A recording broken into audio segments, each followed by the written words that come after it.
I got introduced to Disha while working on the coding club activities for CET, and she's been a great help for us. And I talked about various topics, and then I was interested in presenting this topic to IEEE members. So that's the intro from my side. So basically the way I've organized this is going to be really basics of machine learning, because I'm not sure what the level of expertise on the student side is, but I'd like to start off from the very basics and walk you through different areas in machine learning. There will be a few videos to watch, and most of my presentation will be a lot of pictures. So I know you'll have questions, but please feel free to post them in the chat box. Once I'm done with the presentation, I will go through those questions and try my best to help you understand the area. So when you walk away, you have a good knowledge of machine learning. So I'm going to turn off the video a bit because it makes the presentation much smoother. Okay. So let's start with a famous quote from Dave Waters on machine learning. He's a computer scientist who has talked a lot about machine learning. So yeah, so I was talking about Dave Waters and his famous quote: "Machine learning will automate jobs that most people thought could only be done by people." So basically, machine learning is going to automate a lot of the jobs that people are currently performing manually. That's what he's referring to here. So it is, what he means is it's going to be used in daily life. Wherever we're performing manual jobs, almost everything is going to get automated using machine learning. Now, so when you talk about machine learning, people refer to various terms, like you probably hear things like, when you talk about machine learning, you would come across different terms like artificial intelligence and deep learning. So to give you a good understanding of what each of these mean, as you see in this diagram, artificial intelligence is the outer circle, and right inside is machine learning, and then it's deep learning. So what is artificial intelligence? It's a science like math, biology, and chemistry. And what it does, it studies ways to build intelligent programs to solve problems. Now let's move on to what machine learning is. Machine learning, basically, it uses algorithms to parse data and helps enable informed decisions. It is a subset of AI. So what is deep learning? Deep learning is basically an evolution of machine learning.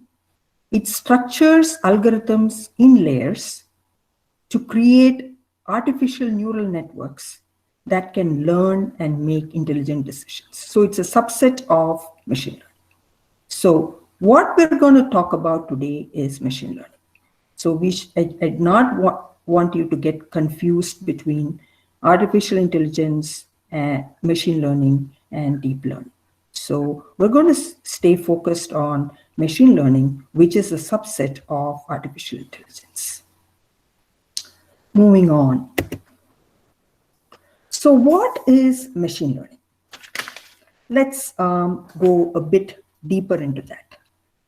Like I said, it's a subset of AI that allows systems to predict from historical data. So you need past data and then you make predictions. It allows you to gain valuable insights, thereby making predictions. This field actually has been there for many, many years. However, it's gained a lot of momentum over the last few years. And what it does is it combines computer science and statistics to help build models. And these models are used for prediction or identification of data. Basically, you will discover patterns in data. Now, what I want to do now is I want to help you by giving you some background on machine learning by letting you watch a few videos. I'm going to post these video links in the chat window, and you can watch it on your machine, or I will be playing it here. The reason why I say your own machine is because sometimes there is some sort of lag when we do videos. So if you want to watch it on your machine, that's fine. So let me go ahead and post these links. All right, so I've got 3 videos. We're going to watch one at a time.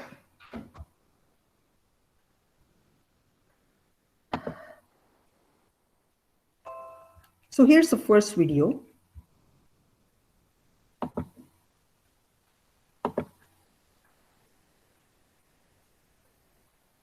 Are you able to see it? And get better at tasks through experience is part of being human.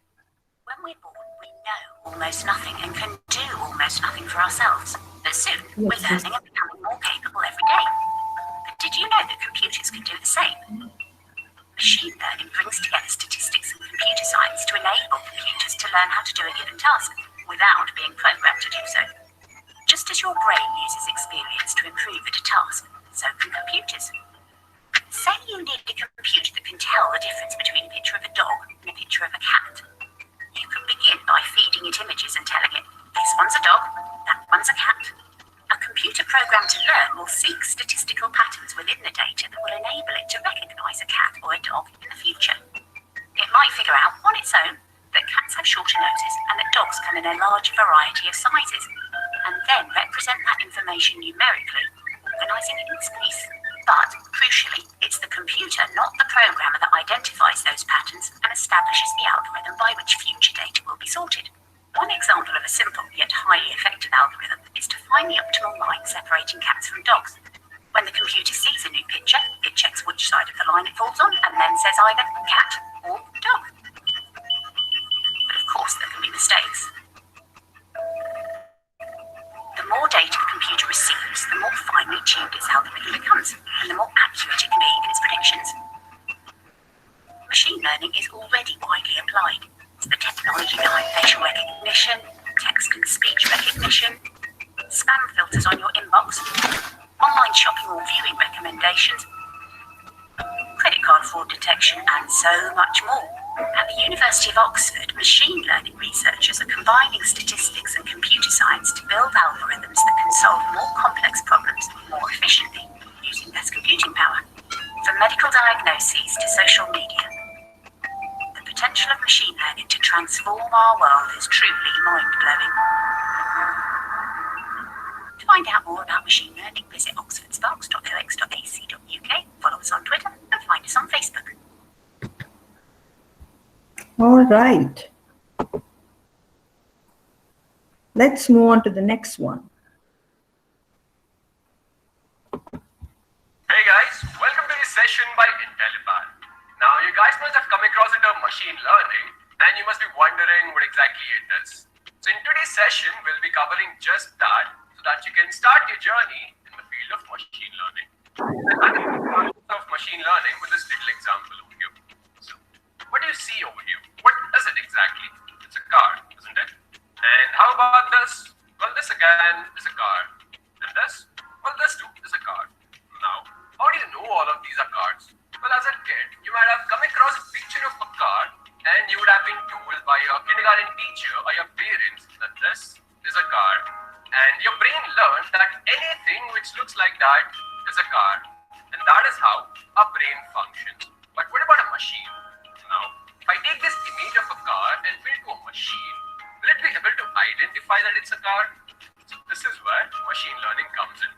So what I'll do is, I'll take all of these images of a car and keep on feeding them to the machine until it learns all the features associated with this car.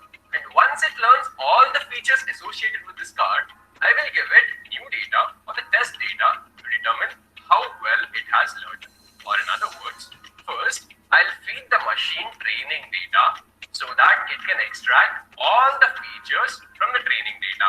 And once the training is done, I will give it test data to determine how well the learning has been done. And this is the underlying concept of machine learning. So now that we've understood what exactly is machine learning, let's have a look at the categories of machine learning. So machine learning can be divided into supervised learning and unsupervised learning. So let's start with supervised learning. So in supervised learning, we have input variables and output variables. And these input variables are denoted with X and the output variables are denoted with Y. And we try to understand how does Y vary with X. Or in other words, we have dependent variable and independent variables. And we try to determine how does a dependent variable change with respect to these independent variables. Now again, the supervised learning can be divided into regression and classification. So let's start with classification. So in classification, the output variable is of categorical in nature. So let's take this example to understand it better. So over here, we have gender of the student and the result of the student. So gender is the independent variable and result is the dependent variable. And we're trying to determine whether the student will pass the exam or not on the basis of the gender of the student. Or in other words, we are basically trying to classify the data. So next, we have regression. So in regression, the output variable is a continuous numerical. So let's take this example. So over here, we're trying to predict the prices of Apple, which is basically a continuous numerical. So guys, this is how supervised learning algorithms work. Next, we'll head on to unsupervised learning. So in unsupervised learning, we have input data with no class labels. And we try to build a model to understand the underlying structure of the data.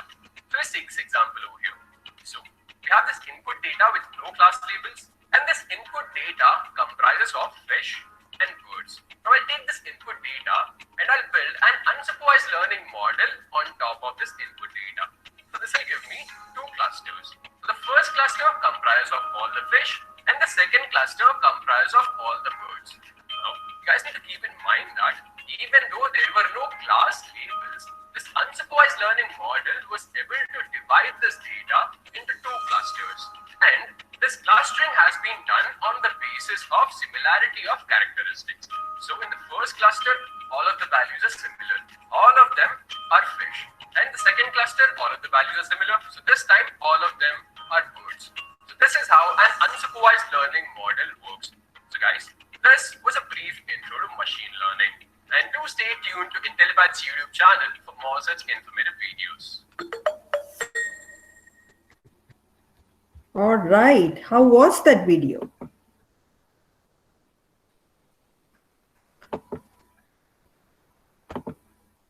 Hi, I'm Sabine Howard. I'm an expert in robotics, and I'm here to talk to you about machine learning.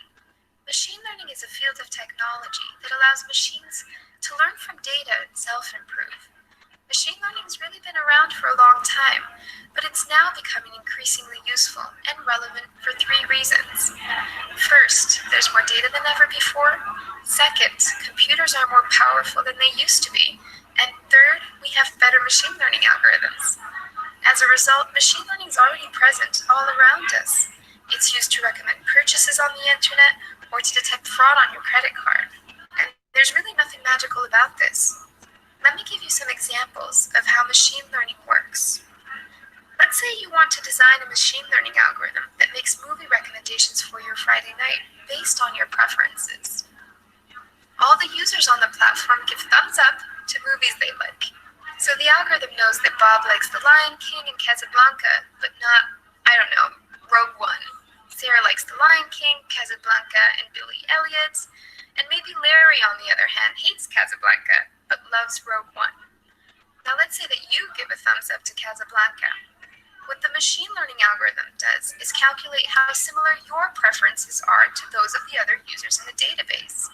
In this case, your preference for Casablanca will make you closer to Sarah and Bob than to Larry. So because they like them, the algorithm would then propose The Lion King or Billy Elliot for your movie night.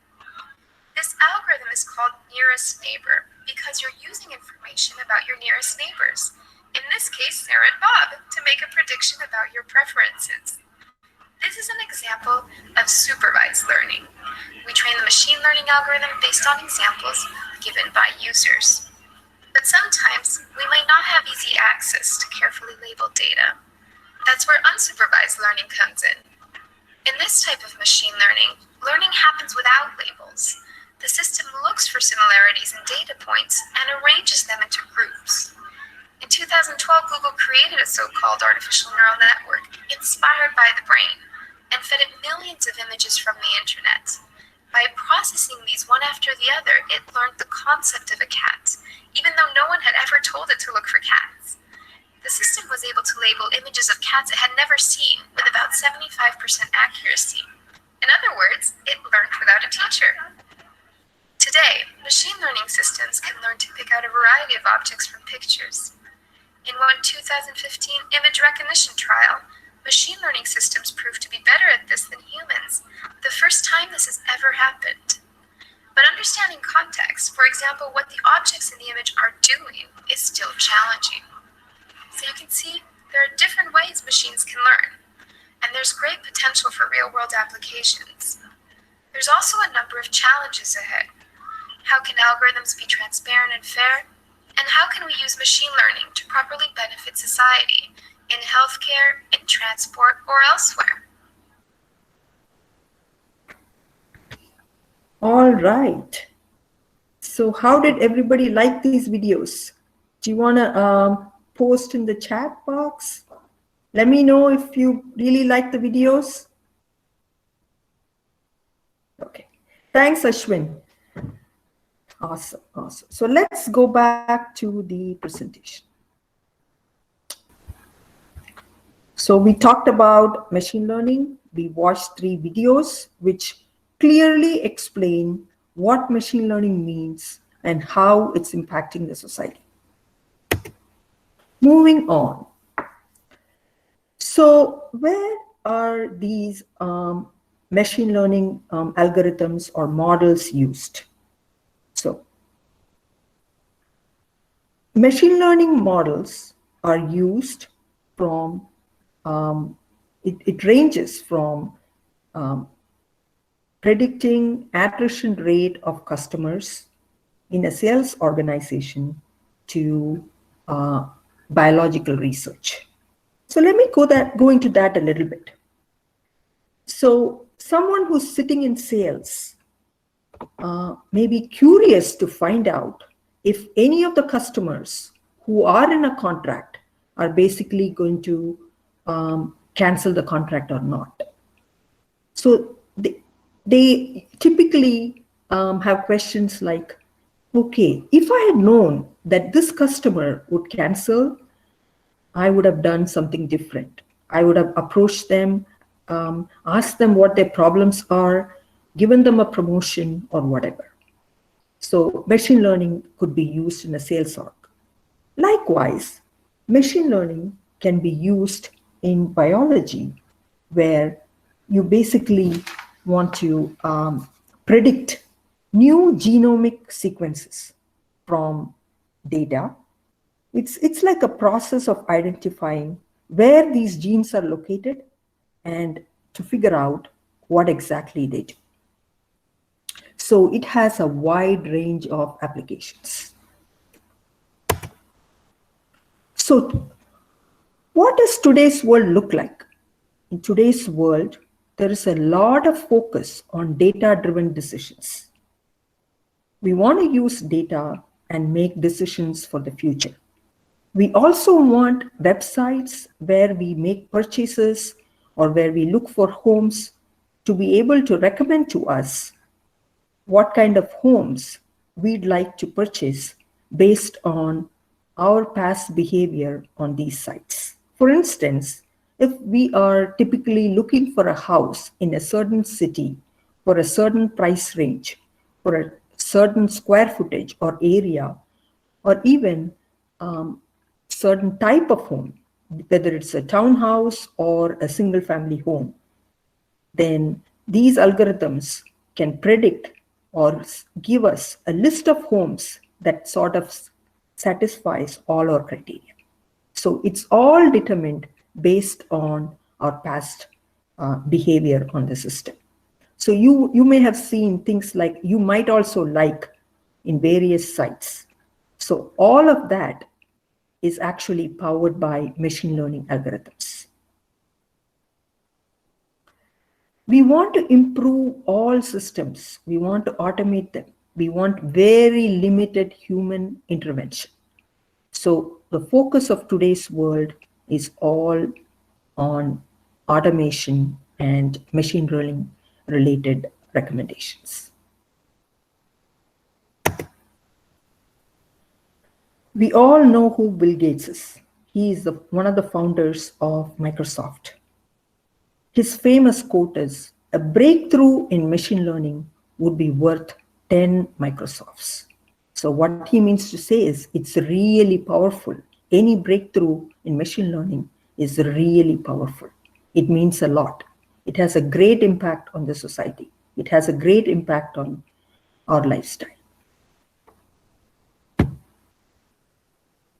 So now, who uses machine learning in day-to-day life?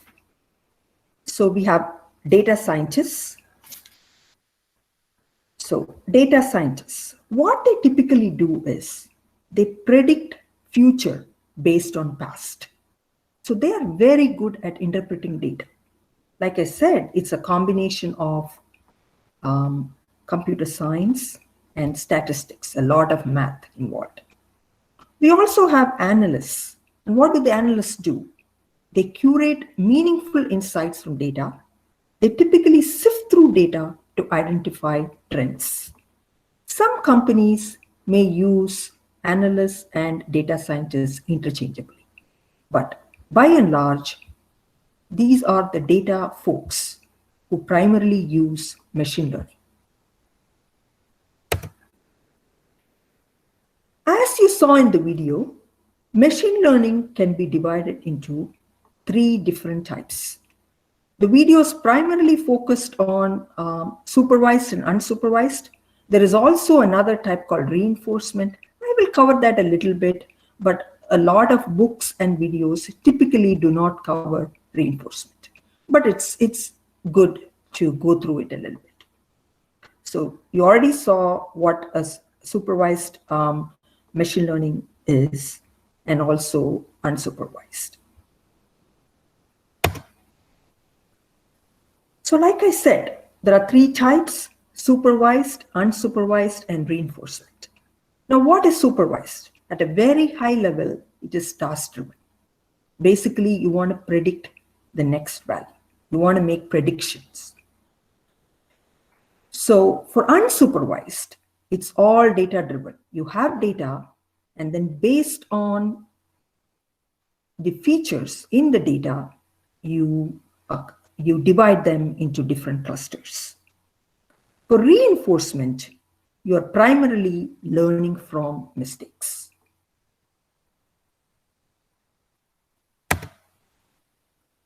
So machine learning, like I said, is divided into 3: reinforcement learning, supervised learning, and unsupervised learning. So now, as we go into this, we're going to look at where exactly do we use supervised learning and where do we use unsupervised learning. So, as in the video, supervised learning is of 2 different types. One is classification and the other one is regression. And unsupervised learning is of 2 types: clustering and dimensionality reduction. So let's look into this a little bit more in terms of the applications. So supervised learning is divided into two types, classification and regression. So where do we use classification? We use classification in detecting frauds, in detecting spam emails from regular emails, in diagnostics, in classifying images. As far as regression goes, we use that to assess risks and to predict scores. Going into unsupervised learning, it is divided into two types, dimensionality reduction and clustering. Dimensionality reduction is used in text mining, facial recognition techniques, visualization of big data, and image recognition. Clustering is used in biology, city planning, and also in targeted marketing. And reinforcement learning, not very popular, but it's used a lot in gaming industry, finance sector, manufacturing, inventory management, and robo navigation. Moving on. So what is supervised learning? So supervised learning, it recursively trains on a given labeled data set. So what happens is you collect data and then output is produced from previous experiences. So supervised learning, there are both inputs and results. So typically data is split into training data set and test data set.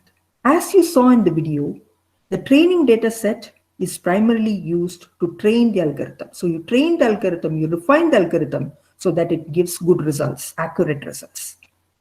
And test data set is used to check the accuracy of the algorithm with new data. So you test your model using test data set and then figure out if the results are accurate. So at a high level, if you look at this picture, a model is created and you input apples to it, and then you tell the model that these are apples. And when another input of type apple comes in, it's able to predict it as apples. So it is as simple as that. Now, supervised learning is of two types. We talked about regression a little bit and also classification.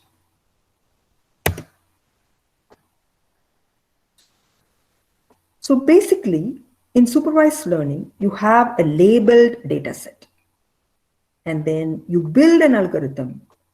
You have a model that's trained. Once it's trained, for the new observations, the model is able to either predict or classify. Now, what is regression?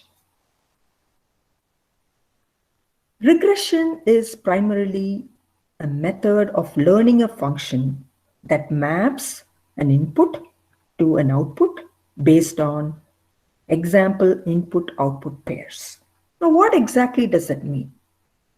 Regression defines the relationship between a set of independent variables and a dependent variable.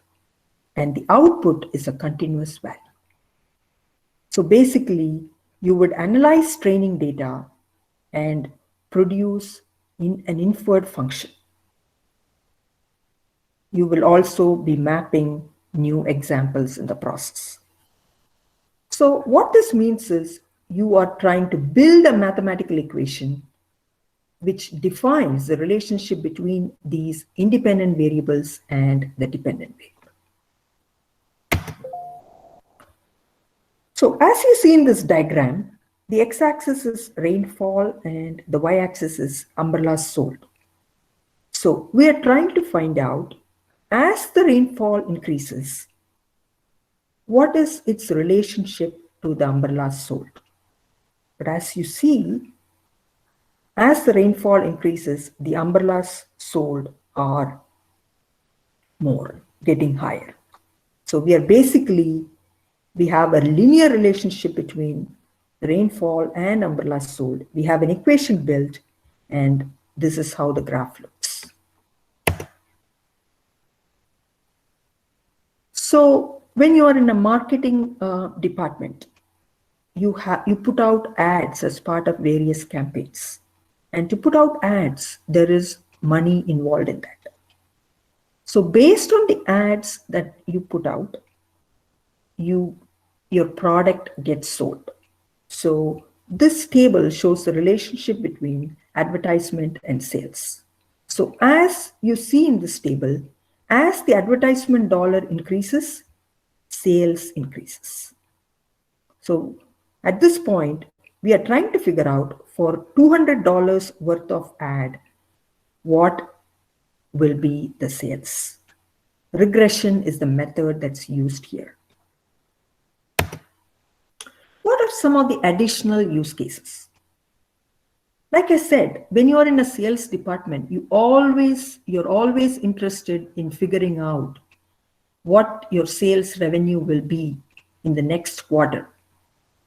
So typically, you have sales data from the previous quarter, and you also know that you are going to sell products, what type of products you're going to sell, and what kind of promotions that you're going to give for those products to the customers, and what is the price. So basically, you're trying to build a relationship between the revenue dollars and the product, the number of products, the promotion that's given to these products, and the price of these products.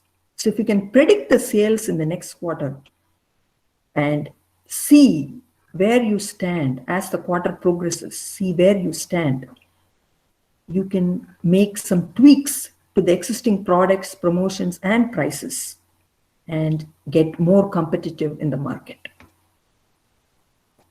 Like I mentioned, housing industry relies a lot on ML models. So housing price in a city state, if you want to predict housing price in a city state based on where it's located, is it close to schools? Is it close to the workplace locations? Is it close to the freeways? Is it close to the grocery stores? What's the area of the house? And what type of property is that? Is that an apartment, or is that a single family home? So if you can build some sort of relationship between the price and each of these attributes, you can build a regression model. The next type of supervised learning that I'm going to cover is classification. Classification is a standard predictive modeling problem. So the class label is predicted for a given input. Basically, we are drawing conclusions from previous data points, and the input data that we have gets assigned to different categories. So the final data or the predicted data is categorical. As you see in this picture, the data is basically a group of data this is categorized in yellow, and this is categorized in green, and this is categorized in blue. So we sort of say, okay, so as we go into use cases, it'll probably make more sense. Now, look at this classifier. Classifier is a model that you built, and input to that is all emails. So these emails are regular emails. Some of them could be spam emails. So as these emails go through the classifier puts it in two different buckets. It will send regular emails in the inbox, and the spam emails will go to the spam flag. So it is really used in spam detection. Some of the additional use cases are in biology or in medicine. You can classify a patient as someone with disease or no disease based on symptoms. So for instance, okay, so does this person have flu, or is this person sick? So based whether or not he has fever will determine if he is sick or not. So you can classify this person as being sick or not sick. Likewise,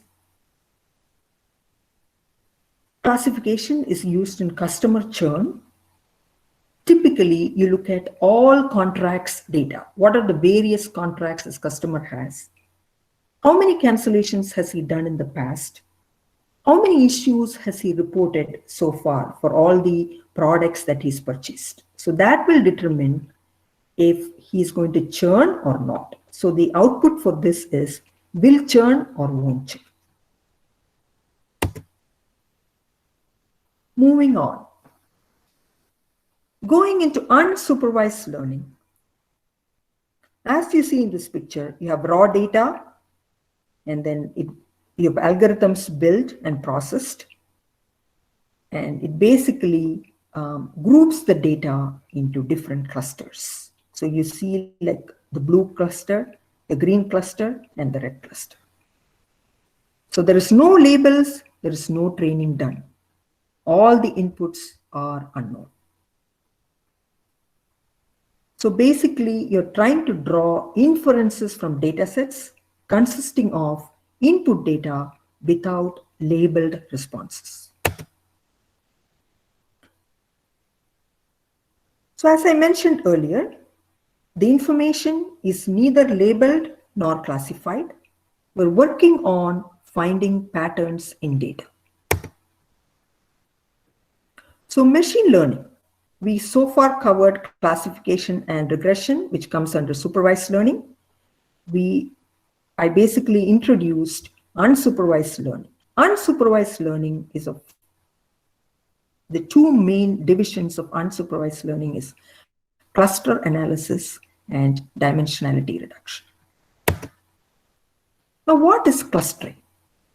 Clustering is basically segregating data based on similarities. So what you do is you identify the inherent ways in which data is grouped. You group variables into homogeneous and distinct groups. So based on similarities in features, you segregate groups into clusters. So here's a model that's created, and the input to the model is a bunch of shapes, and the output is different groupings. So if you're grouping data based on similarity with respect to features, it is clustering. Now, where is clustering used? Let's say you look at, you go to the grocery store and you're doing shopping. So you have a set of unique products like vegetables, fruits, pulses, grains, and things like that. So that kind of inherent grouping is called cluster analysis. Likewise, when you have consumers of, let's say you have consumers on a realtor website, a site that you use to look at properties for sale or for rent. So if you want to group these consumers into different segments to understand what kind of homes they like, that grouping is called clustering. So some of the ways that you would group is based on demographics, based on sex, based on age, and so on and so forth. Now, PCA is a popular method of dimensionality reduction. This is another type of unsupervised learning.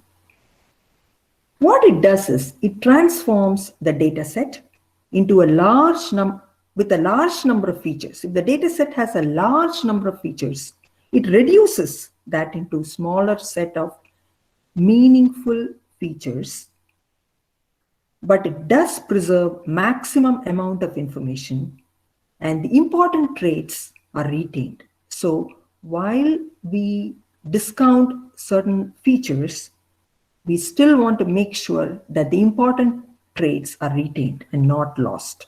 So basically the output will have all the important traits, but you don't basically use the large number of features that the data set initially had. What are some of the use cases where PCA is used? Let's say you want to analyze a person's food intake to understand what are their dietary habits. PCA comes into play there. So for instance, you look at like, oh, okay, are they consuming a lot of dairy? Are they consuming a lot of protein? Are they consuming a lot of vegetables? Are they consuming a lot of fruits? And then within that, what are the different vitamins like vitamin K, vitamin C, and things like that. So you can group all of them and then sort of reduce it so that the final dietary pattern of that person is preserved. So here is the final summary of what we've learned so far in terms of supervised learning and unsupervised learning. So supervised learning has two types: regression, output is continuous; classification, output is discrete; clustering, which is a type of unsupervised learning, output is discrete; and dimensionality reduction, we talked about PCA, output is continuous. Now, let's go a little bit into reinforcement learning, which is not so popular, but reinforcement learning is primarily used in trial and error methods to solve complex problems. You're learning from mistakes. When you see the diagram that I'm going to show you in a bit, you will understand it a little bit more. So the focus is to find a balance between exploration and exploitation. Let's see what I mean by that. So here is a use case of reinforcement learning. You have an agent, he's taking an action in an environment, and he gets some reward and the state, the final status. So based on the reward and the status, he will make necessary tweaks to the action performed next time. So you are in a feedback loop, constantly trying to refine the actions. Now, I'm sure everyone here will be interested in finding out how machine learning is used in robotics. So, machine learning is primarily used to understand physical and logistical data patterns to be proactive. And that's very, very important in robotics. Basically, in computer vision, machine learning enables effective methods for image processing, object focus, and acquisition. It also allows robots to help find obstacles in their terrain and also to improve their performance. Next steps. What you want to do is you want to look at some of the free data sets that are out there for machine learning. Kaggle has an interesting collection of data sets. I'm going to post this link in chat towards the end of the session. And the programming language that people primarily use to build these models is Python. So if you are good at Python, you have a head start already. So here is a blog. I'll post this blog in the link as well that I've written about supervised and unsupervised learning.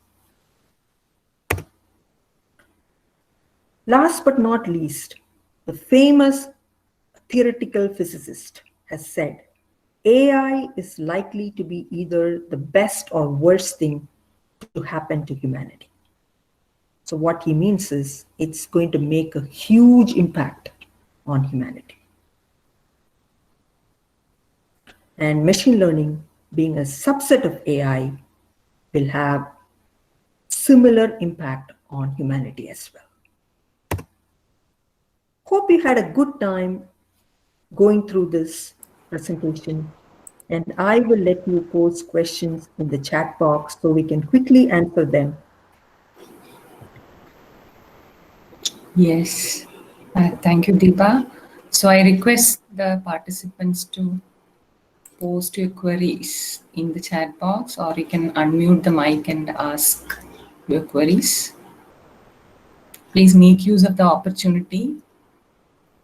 Okay, so I see one question from Andrea Anthony. Could you please tell us about resources, certifications for beginners to pursue ML? So resources is, I would go with, there are a lot of interesting books from O'Reilly on machine learning.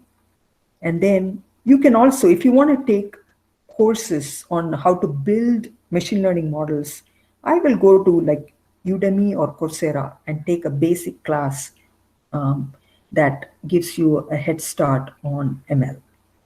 And in terms of certifications, I would say, I think Amazon has a machine learning practice. I think they are also offering some certifications. And LinkedIn also has a good collection of classes. You may want to explore that.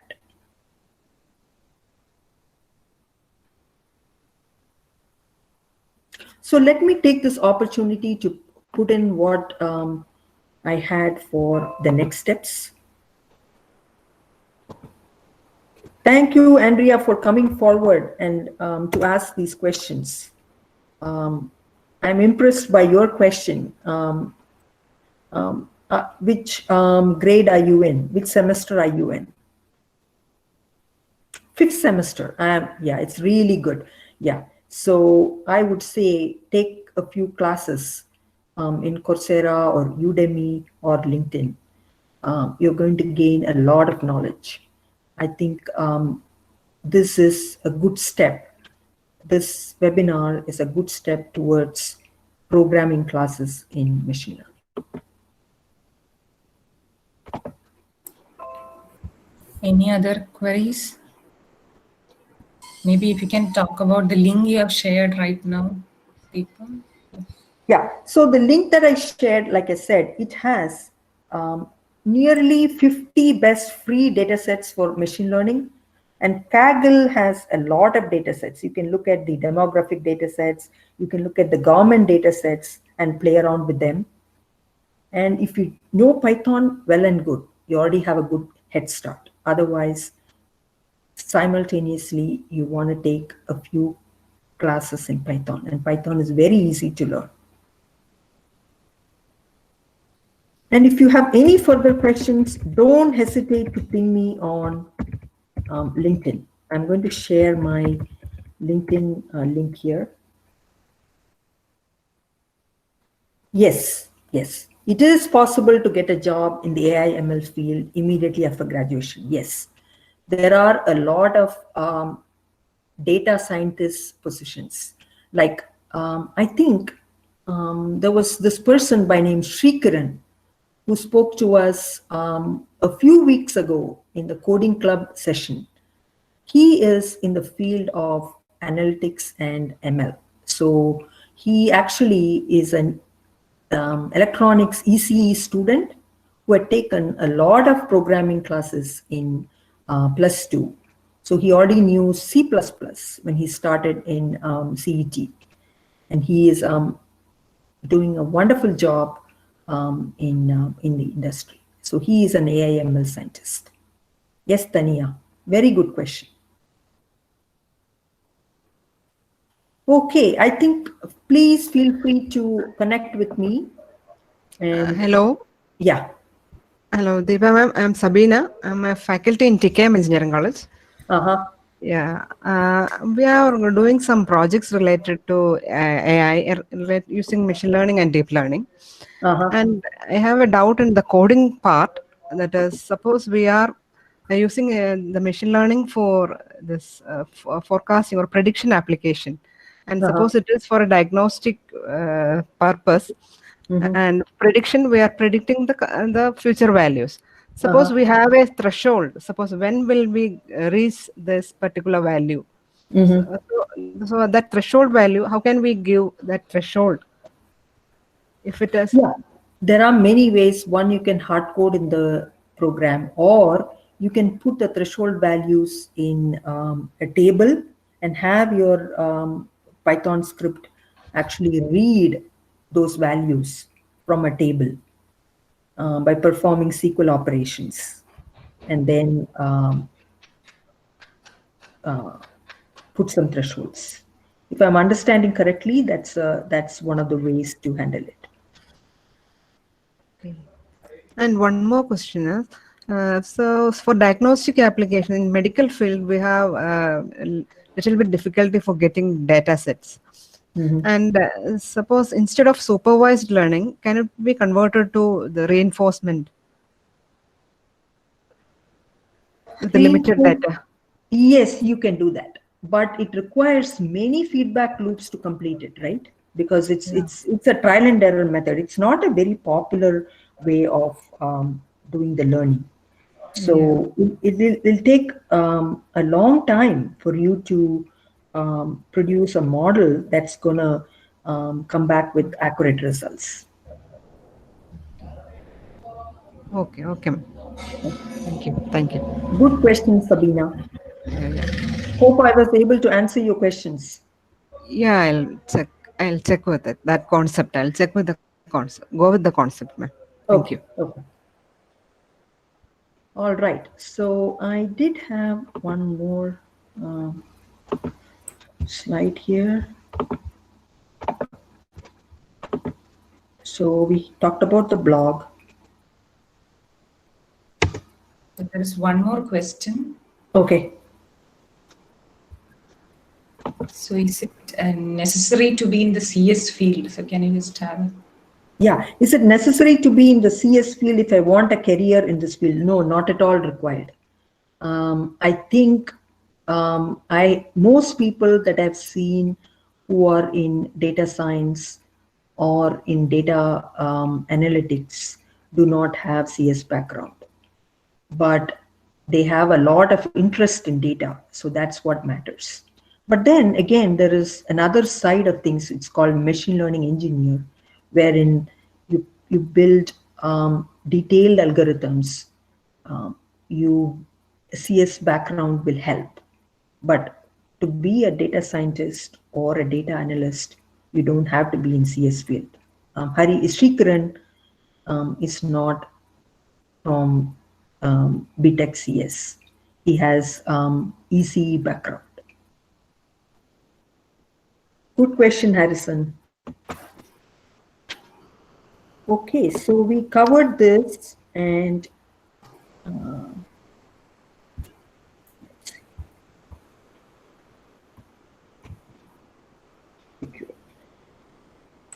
we have 1 minute to go. Yeah. Before I finish my presentation, I really want to thank IEEE Robotics and Automation Society chapter, Kerala section, for giving me the opportunity to share my knowledge of machine learning with all the attendees. And thank you so much, Dr. Jisha, for taking the time to organize this and allowing me to give back to the IEEE team. Yeah. Thank you, Deepa. Thank you so much. For explaining all the introductory concepts in a beautiful manner. Hope the participants might have got an idea how to start with the same, right? So many are hesitant to start.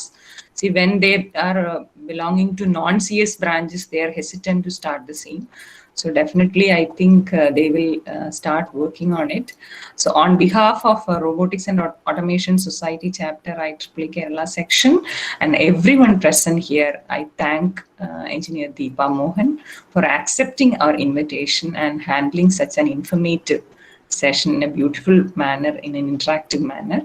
And thanks to all the participants who joined the session. So please post your feedback in the Google form I have given, so that I'll be able to share the recorded video of the session in case you need it. And we are also planning for a session on AI in robotics most probably on 21st of November. So the session will be handled by engineer Sibin Sam of Siemens Bangalore. So we will be sharing the e-notice for the same soon, within a week or so. And thank you all once again. Bye-bye and have a nice day. So maybe for Deepa, it's midnight there at Deepa. So special thanks to you in joining at this time too. Thanks a lot, everyone. Thank you so much, Disha, and thank you for all the students for taking the time on a Saturday, on a busy Saturday actually, to attend my session. And I look forward to your questions on LinkedIn or even otherwise. I can also share my email address here for those of you who are interested in contacting me for any further questions. And I'll be happy to help you in any which way I can. Thank you, everybody. Have a wonderful weekend. Yes, Deepa, thank you so much. Thank you. Yeah, you made it so simple so that everyone could follow that. It was really informative. Yeah. Thank you, Disha. Yeah, good night for you. Okay. Talk to you later. Bye-bye. Bye.